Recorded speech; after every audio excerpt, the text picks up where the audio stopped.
First I want to present this. It's produced by the New York Academy of Sciences, and it's a report on Chernobyl. Can be downloaded. They translated 5,000 articles from Russian the first time into English. It seems that nearly 1 million people have already died as a result of Chernobyl, despite what WHO says and the IAEA. This is one of the most monstrous cover-ups in the history of medicine, because everybody should know about this. Then we extrapolate through to Japan. Japan is, by orders of magnitude, many times worse than Chernobyl. Never in my life did I think that 6 nuclear reactors would be at risk. I knew the 3 GE engineers who helped design these Mark I GE reactors. They resigned because they knew they were dangerous. So Japan built them on an earthquake fault. The reactors partially withstood the earthquake, but the external electricity supply was cut off, and the external electricity supply supplies the cooling water 1 million gallons a minute to each of those 6 reactors. Without the cooling water, the water falls and the rods are so hot they melt, like at 3 Mile Island and at Chernobyl. So the emergency diesel generators, which are as large as a house, got destroyed by the tsunami. So there's no way to keep the water circulating in the reactors. Also, on the roofs of the reactors, not within the containment vessel, are cooling pools. Every year they remove about 30 tons of the most radioactive rods that you could possibly imagine. Each one is 12 feet long and ½ an inch thick. Gives out so much radiation, like X-rays, that if you stand next to it for a couple of minutes, you'll die. Not drop dead, but with, remember Litvinenko, the Russian who got poisoned by polonium? You'll die like that, with your hair falling out, bleeding to death and dying of massive infection, like AIDS patients die. So these are, and they're thermally hot, so they have to be put in a big pool and continually cooled too. The pool has really no roof. There have been 3 hydrogen explosions blowing off the roof of the building, not the containment vessel of the core, but the roof, and exposing the cooling pool. 2 of the cooling pools are dry. They have no water in them, meaning that the nuclear fuel rods are covered with a material called zirconium. When zirconium is exposed to air, it burns, it ignites. And there have been 2 of the fueling pools at this moment are burning. In the cooling pools are many times, you know, like 10 to 20 times more radiation than in each reactor core. In each reactor core is as much long-lived radiation as that produced by 1,000 Hiroshima-sized bombs. We are dealing with diabolical energy. E equals mc squared.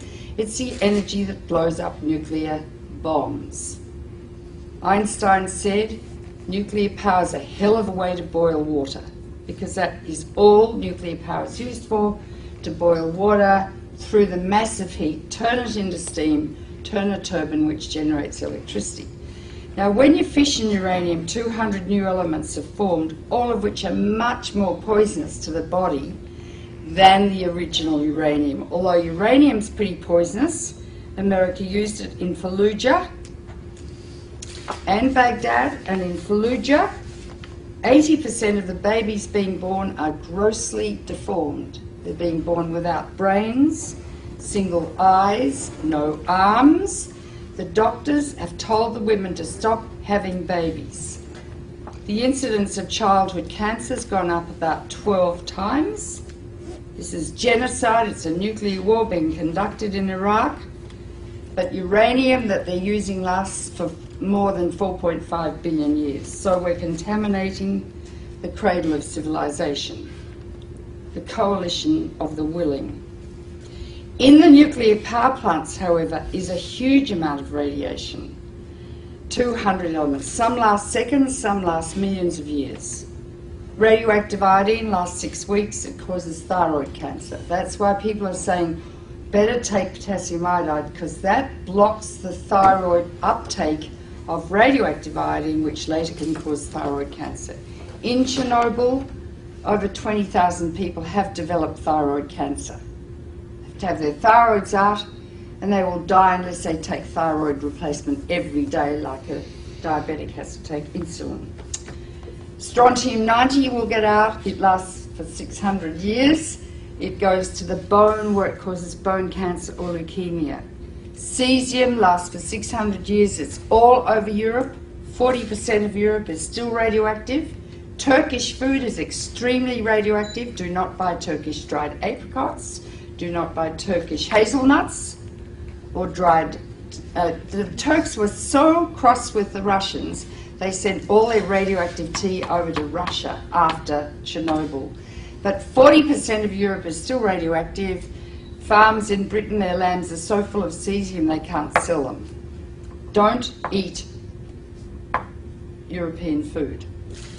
But that's nothing compared to what's happening now.